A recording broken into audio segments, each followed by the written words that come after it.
मोहम्मद साजिद नामी शख्स district and session जज कराची ईस्ट के सामने एक complaint on section 3 of the illegal disposition act file करता है और उसमें अलेज करता है कि उसकी एक ओन्ड एंड पोजेस्ड प्रॉपर्टी है हाउसिंग सोसाइटी के अंदर, जिस पर औरंगजेब आलमगीर नामी शख्स ने कब्जा कर लिया और वो उसे वापस दिलाई जाए। सेशन जज मुतलका SHO से रिपोर्ट सीक करता है और वसूल होने के बाद औरंगजेब को बतौर मुलजिम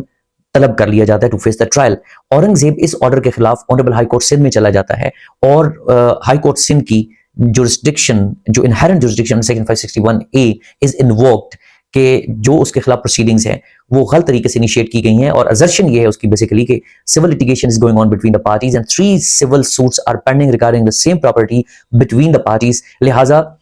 वो इस्तगासा गलत तौर पर उसके खिलाफ फाइल किया गया है। मगर हाई कोर्ट उसकी पिटीशन खारिज कर देती है सिर्फ और सिर्फ मेंटेनेबिलिटी के पॉइंट के ऊपर और मेरिट्स डिस्कस नहीं किए जाते because the trial court has taken cognizance, लिहाजा this petition section 561 CRPC is unmaintainable. इस ऑर्डर को चैलेंज कर देता है Aurangzeb before the supreme court of Pakistan और सुप्रीम कोर्ट इसके ऊपर अपना जजमेंट देती है और वो जजमेंट है PLD 2025 supreme court page 53 Aurangzeb Alamgir versus Mohammad Sajid. इसके अंदर सुप्रीम कोर्ट 561A जो इनहेरेंट जुरिस्डिक्शन है हाई कोर्ट की, उसके स्कोप को डिस्कस करते हुए ये वाज़ेह तौर पर ऑब्जर्व करती है कि बिला शक the high court has ample powers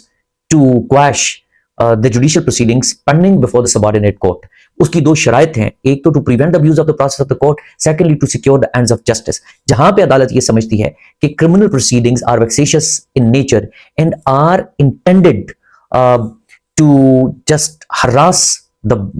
accused और उसके खिलाफ उनको सिर्फ अपने जाती मकासद के लिए इस्तेमाल करना है और the criminal proceedings are groundless और नेफेरियस डिजाइंस हैं उनके पीछे, तो फिर बिला शक अदालत इंटरवीन करेगी और इसके ऊपर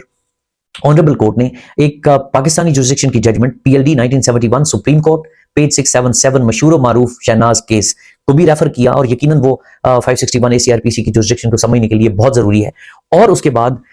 एक जजमेंट रेफर की the supreme court of Canada की, जिसकी वर्डिंग भी रिप्रोड्यूस की गई कि जजेस have an inherent and residual discretion to prevent an abuse of court's process. तो तय ये हुआ कि जहां पर बदनीयती महसूस होगी, जहां पे अनजस्टिफाइड अरेस्ट का खतरा होगा, जहां पे क्रिमिनल प्रोसीडिंग्स वेक्सेशियस होंगी, तो फिर उनको क्वैश किया जा सकता है। मगर एट द सेम टाइम ये भी एहतियात मद्देनजर रहे कि इस इनहेरेंट जुरिस्डिक्शन को इस्तेमाल नहीं किया जा सकता impede the procedural law or to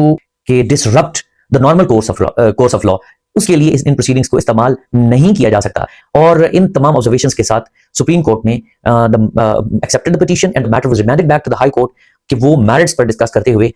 इसको पिटीशन का दोबारा फैसला करें।